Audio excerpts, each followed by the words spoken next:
So anyway, so there's a lot going on right now, SG, around the globe, in particular in America.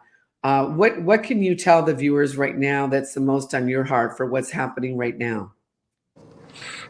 Well, at the end of the day, if we're going to talk more of the geopolitical power and the events that are happening in the world, it's worth highlighting a couple of different things. We have unprecedented, meaning not recorded up until this moment along this journey, movement of military assets that are visible now. We have public-facing assets deployed in American cities and metros.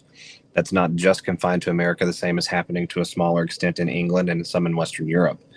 We're seeing events sort of coming from the other side, kicking off with explosions in Paris, Romania, the UK, India, different areas around the world just in the last 48 hours of major refineries, major businesses, major choke points. But what I think is most fascinating and is most worth discussing right now is maybe what's, sort of spawning off all of this activity. So it's interesting that we have over 30 U.S. states now, reports from over 30 U.S. states that forward-facing, public-facing military assets that are extremely unusual are on the ground and in movement. I've seen video of what looks to be a missile defense system deployed in a coastal region. I've seen westbound trains carrying a very large amount of military assets. More than, in any one of these scenarios, if you had 2 or 3 of them spawning off all at once, you could maybe chalk that up to a large-scale training exercise.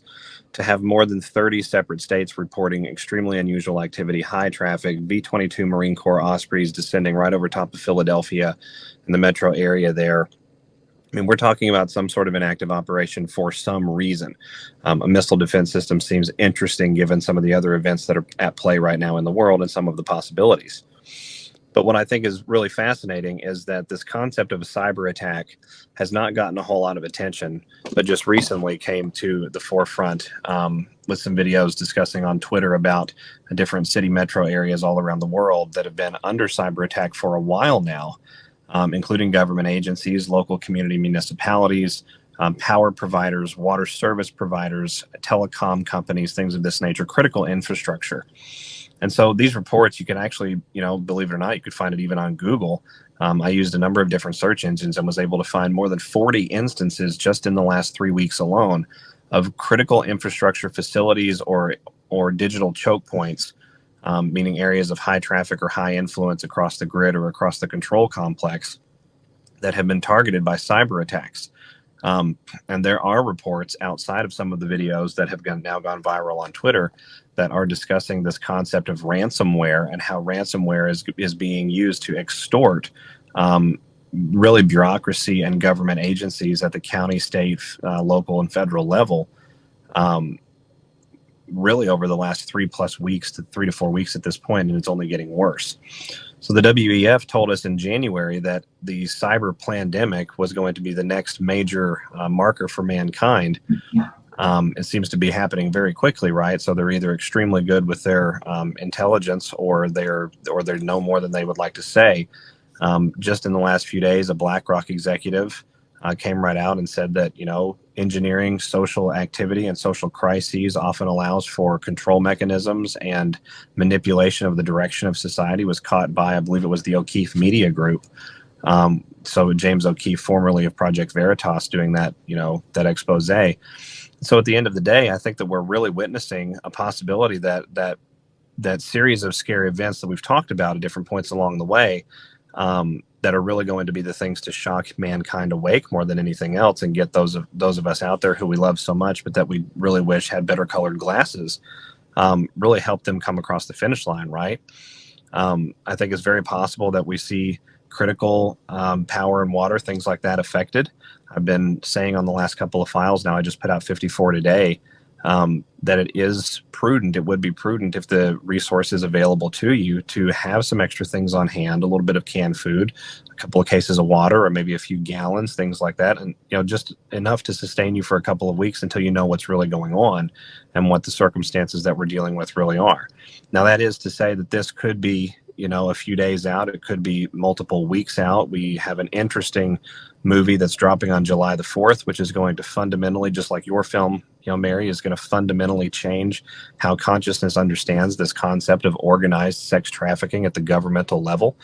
That's really going to put a hole in the idea that Q and QAnon and pedophile conspiracy theorists shouldn't be taken seriously, right? When something like that actually comes out, showing that there is governmental involvement, there is facilitation at the regulatory level, there is bribery paid to law enforcement, there is blackmail and bribery that's used in the judiciary, all sort of to make this legal in the sense that even if they're breaking the law, they end up getting off the hook anyway. So at the end of the day, we're in a very interesting phase. Just recently, President Trump's Truth Social seemed to point us to the idea that the storm was either upon us or very nearly here. General Michael Flynn went live on Twitter a few days ago and put out a tweet that said the storm is here. An interesting correlation between Joe Biden's speech on the 16th of June and a post from Melania Trump, actually all the way back in 2012. There were 4,011 days between the two posts. Melania's post on Twitter was "the storm is upon us," or "there is a storm coming." I forget exactly what the wording is. And then Joe Biden referenced "there's a storm a-coming" on the 16th of June. So this is a really interesting time. We know that, according to Janet Yellen, we ran out of money. Optically, the United States Federal Reserve, corporate government Inc. system is now bankrupt. Has been bankrupt for a long time, but is now officially out of cash. So what happens as we go forward from here? We're really relying on the rest of the world's patience at that, at the end of the day. And countries like China, like Saudi Arabia, like India, who hold massive amounts of U.S. Treasury bonds and therefore U.S. Treasury debt, if they choose to, to dump that, we're going to be in a very interesting economic situation very quickly.